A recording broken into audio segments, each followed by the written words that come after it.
dari mana asal muasal Yahudi ini? Nah, anak-anak daripada Israel tadi, ya 12 orang yang kemudian menjadi 12 suku Israel dan juga akhirnya menjadi suatu bangsa nama Israel.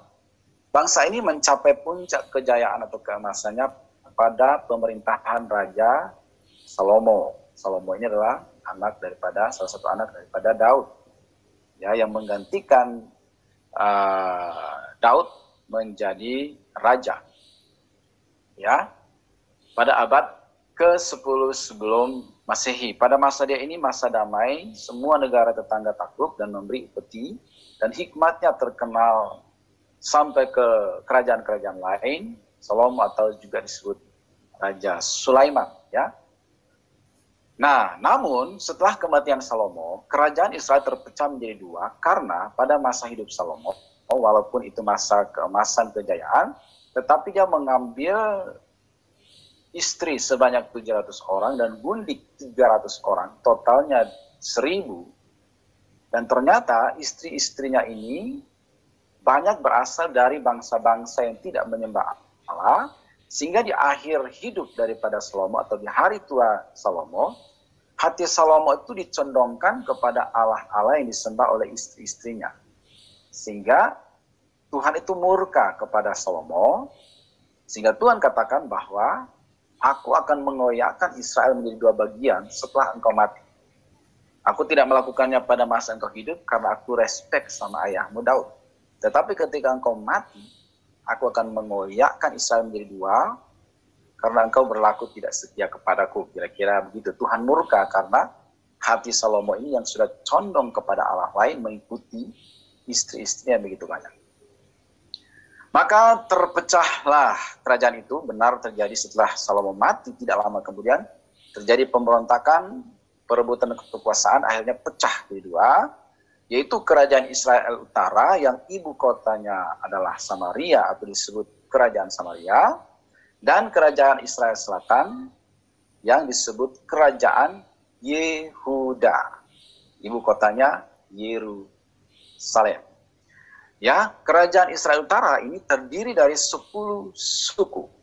Jadi 12 anak daripada Yakub, Israel, 10-nya ada di kerajaan utara, hanya 2 di kerajaan selatan, yaitu Yehuda dan Benyamin. Makanya disebut kerajaan Yehuda. Ya, seperti itu. Nah, kata Yahudi, ya, dipakai untuk menyebut keturunan dari kerajaan selatan ini. Ya, jadi Yahudi ini dari kata Yehuda. Ya, Yehuda, kemudian muncul kata Yahudi ini sebagai sebutan kepada keturunan dari kerajaan selatan ini. Ya, yang akhirnya membentuk negara Israel modern, ya, sehingga Yahudi itu merujuk kepada Israel modern hari ini. Kira-kira begitu ya. Jadi Yahudi itu berasal dari nama salah satu anak Israel yaitu Yehuda yang berkuasa di kerajaan selatan, ibu kota Yerusalem. Dari nama inilah muncul sebutan Yahudi. Ya, seperti itu ya. Oke, nah kemudian ternyata 10 suku Israel yang ada di Israel Utara itu hilang. Ya.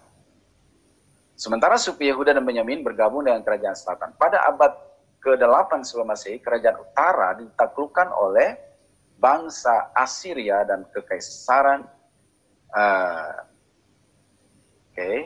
kekaisaran Assyria, dan ke-10 suku Israel tersebut ditawan dan dipaksa untuk pergi ke negeri Assyria. Mereka tidak pernah kembali lagi dan tidak ada catatan tentang mereka lagi. Mereka lah yang disebut dengan 10 suku utara Israel yang hilang. Jadi kerajaan utara ditaklukkan oleh Assyria, kekaisaran Assyria, mereka diangkut ke negeri Assyria dan kemudian dari situ tidak jelas keberadaan mereka seperti apa. Mereka tidak pernah kembali lagi, tidak ada catatan tentang mereka lagi. Mereka dinyatakan hilang karena tidak jelas. Ya, maka yang ada hari ini itu adalah dari Israel Selatan itu, kerajaan selatan, ya, Yehuda, yang ibu kotanya adalah Yerusalem. Mereka lah cikal bakal Israel modern hari ini.